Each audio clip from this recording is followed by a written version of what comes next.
मेरे YouTube channel में आप सभी को स्वागत है।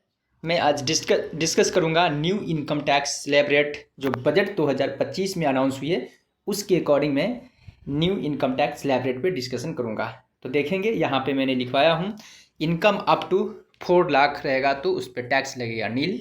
इनकम फ्रॉम आपको रहेगा 4 लाख से 8 लाख तक तो एट द रेट ऑफ 5% लगेगा। उसके बाद कहता है income from 8 lakh to 12 lakh रहेगा तो 10%। फिर इनकम फ्रॉम 12 लाख से 16 लाख तक रहेगा तो 15%। Income from 16 lakh to 20 lakh at the rate of 20%। Income from 20 lakh to 24 lakh at the rate of 25%।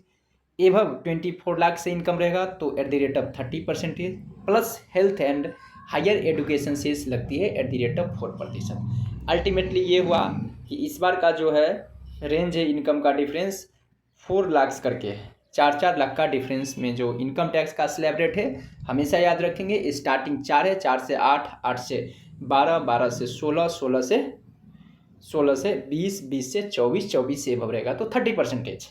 ठीक है। साथ ही साथ ये भी कहा गया है कि 12 लाख तक का जिसको इनकम है एसएससी को उसको टैक्स कितना होगा, टैक्स आपको 0 टैक्स बनेगा, 0 टैक्स। इसका सेंस ये हुआ कि वैसे एसएससी जिनका 12 लाख है उनको रिबेट मिलेगा 60,000 से। ठीक है, रिबेट मिलेगा कितना से, 60,000 से, 60,000 से। इसलिए 12 लाख तक का एसएससी है उनको टैक्स इस बार नील बनेगा। यदि वो सैलरीड पर्सन है, ठीक है, तो उनको 12,75,000 तक इनकम होगा तो उसका टैक्स बनेगा नील, क्योंकि 75,000 अंडर सेक्शन यानी कि अंडर सेक्शन 16(1) के अकॉर्डिंग उन्हें क्या मिलती है, स्टैंडर्ड डिडक्शन मिलती है कितना, 75,000 का। ठीक है, तो इसलिए इस बार का जो बजट अनाउंस हुई है उसमें ये बोला गया है कि जो भी मिडिल क्लास टैक्स पेयर है, मिडिल क्लास पर्सन है, उनको काफ़ी बेनिफिट हुई है। क्योंकि मिडिल क्लास से जो बिलोंग करते हैं उनका 10-12 लाख इनकम होते हैं और जिन जिन का 10 लाख 12 लाख तक इनकम है उनको टैक्स नील होगा।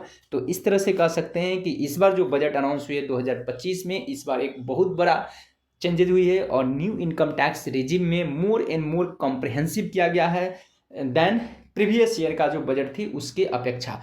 अभी तक के इतिहास में इनकम टैक्स में इतना स्लैब रेट का रेंज नहीं दिया गया था जो कि इस बार फाइनेंस मिनिस्टर दिए हैं, क्योंकि हमारा कंट्री का जीडीपी का ग्रोथ रेट को बढ़ाना है और जीडीपी का ग्रोथ रेट तभी बढ़ सकती है जब मिडिल क्लास के पर्सन कंजम्पशन को इंक्रीज करेगा और कंजम्पशन इंक्रीज करने के लिए गवर्नमेंट को क्या करना पड़ेगा, इन्वेस्टमेंट करनी पड़ेगी। और जैसे इन्वेस्टमेंट इंक्रीज होगी तो क्या होगा, इनकम बढ़ेगा और जैसे इनकम बढ़ेगा तो कंजम्पशन होगा, कंजम्पशन होगा तो फिर सेविंग बढ़ेगा। ठीक है, जो कि किन्स का ही कहना था मल्टीप्लायर थ्योरी में, multiplier means the relationship between investment and income, यानी कि percentage change in investment due to percentage change in income due to percentage change in investment.